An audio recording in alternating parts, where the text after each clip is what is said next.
Hello and welcome my dear friends. स्वागत है आपका अपने चैनल सिविल ट्रेनर में। दोस्तों, जब भी हम घर बनवाते हैं तो हमारे दिमाग में यह क्वेश्चन जरूर आता है कि हम घर को लोड बेयरिंग स्ट्रक्चर में बनाएं या फिर फ्रेम स्ट्रक्चर में। और साथ ही अगर हम फ्रेम स्ट्रक्चर में घर को बना रहे हैं तो उसमें कितना खर्च आएगा, और लोड बेयरिंग स्ट्रक्चर में अगर घर को बनाते हैं तो उसमें कितना खर्च आएगा। क्योंकि अगर हम किसी पुराने घर को देखते हैं, यानी कि अगर आप आज के समय से कुछ समय पहले के अगर पुराने घर बने हुए देखेंगे तो वह ज़्यादातर घर आपको लोड बेयरिंग स्ट्रक्चर में ही बने दिखेंगे। और अगर आप आज के समय का कोई नया घर बना देखेंगे तो वह ज़्यादातर आपको फ्रेम स्ट्रक्चर में बने दिखेंगे।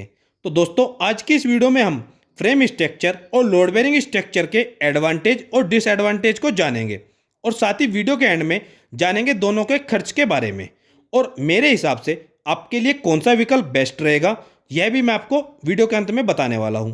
वीडियो स्टार्ट करने से पहले मेरी आप सबसे बस छोटी सी रिक्वेस्ट है कि अगर आप चैनल पर नए हैं तो प्लीज़ चैनल को सब्सक्राइब और बेल आइकन को प्रेस करना मत भूलिएगा, ताकि मेरी आने वाली और भी अच्छी अच्छी वीडियो की नोटिफिकेशन आप तक पहुंचती रहे।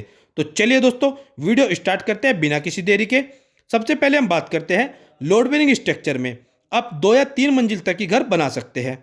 इससे ज़्यादा ऊंचाई का घर आप लोड बेयरिंग स्ट्रक्चर में नहीं बनाना चाहिए, बल्कि मैं तो आपको सजेस्ट करूंगा कि अगर आप लोड बेयरिंग स्ट्रक्चर में घर बना रहे हैं तो सिर्फ 1 या 2 मंजिल तक ही घर बनाइए। अब बात करते हैं फ्रेम स्ट्रक्चर की। तो फ्रेम स्ट्रक्चर में आप बहुत ऊंची ऊंची बिल्डिंग्स भी बना सकते हैं। जैसे आपने सुना होगा दुबई में स्थित एक बुर्ज खलीफा बिल्डिंग के बारे में।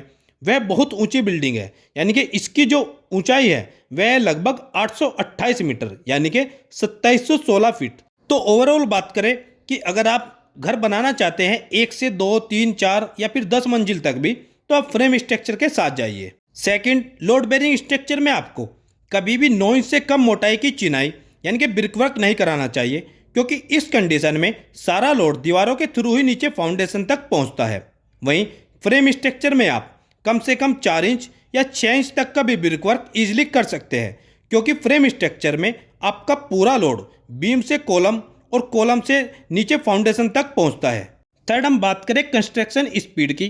तो अगर हम बात करें कि इन दोनों में से लोड बेयरिंग स्ट्रक्चर और फ्रेम स्ट्रक्चर में से कौन सा काम जल्दी हो जाएगा, इनके कौन सा काम आपका जल्दी कंप्लीट हो जाता है, तो वह है आपका फ्रेम स्ट्रक्चर। जी हाँ दोस्तों, फ्रेम स्ट्रक्चर में आप सभी कॉलम को खड़े करके उसके बाद ही छत की ढलाई कर सकते हैं, और इसके में आपको कंस्ट्रक्शन में लगने वाला समय बहुत कम होता है। वहीं लोड बेयरिंग स्ट्रक्चर में आपको छत ढलाई करने के लिए पहले सभी तरह की दीवारों को खड़ा करना होता है, और इसमें आपके कंस्ट्रक्शन में लगने वाला समय फ्रेम स्ट्रक्चर के मुकाबले बहुत ज़्यादा होता है।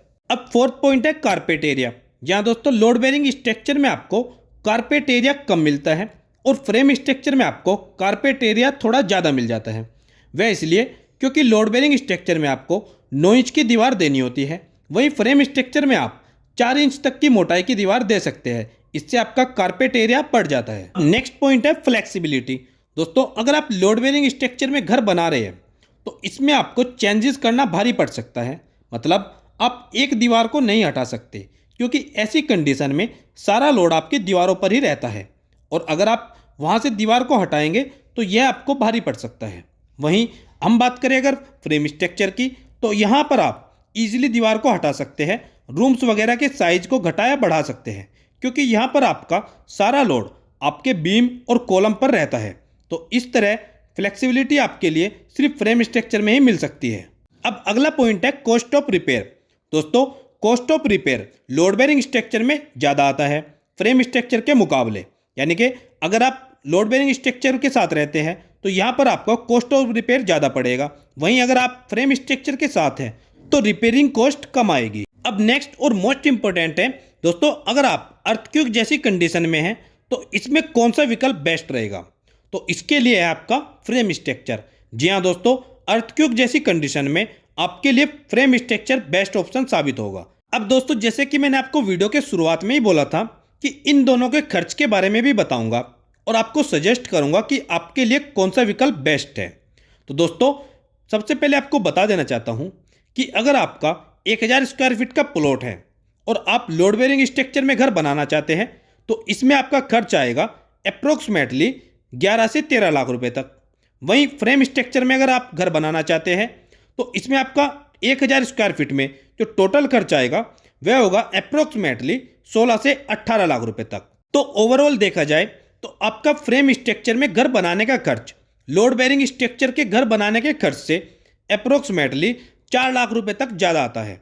वहीं फ्रेम स्ट्रक्चर के घर की लाइबिलिटी और स्ट्रेंथ बहुत अच्छी रहती है, इसलिए मैं आपको सजेस्ट करूंगा कि आप फ्रेम स्ट्रक्चर में ही घर का निर्माण कराएं, जो कि मजबूती और सुरक्षा के लिहाज से बहुत अच्छा रहता है। और अगर आप फ्रेम स्ट्रक्चर में घर का निर्माण कराते हैं तो यह आप और आपकी फैमिली के लिए भी बेस्ट ऑप्शन साबित होगा। तो दोस्तों आज की वीडियो में बस इतना ही। उम्मीद करता हूँ आपको वीडियो अच्छी लगी होगी। आपको वीडियो कैसी लगी कमेंट सेक्शन में जरूर बताइएगा। दोस्तों वीडियो अच्छी लगी तो लाइक, चैनल पर नए हैं तो प्लीज़ चैनल को सब्सक्राइब करना न भूलें और मेरी आने वाली और भी अच्छी वीडियो की नोटिफिकेशन के लिए बेल आइकन को प्रेस करना भी मत भूलिएगा। मिलते हैं दोस्तों एक और नई वीडियो में, एक और नई वीडियो लेक्चर के साथ। तब तक दोस्तों आप सबको मेरा नमस्कार और वीडियो में अंत तक बने रहने के लिए आपका बहुत बहुत धन्यवाद।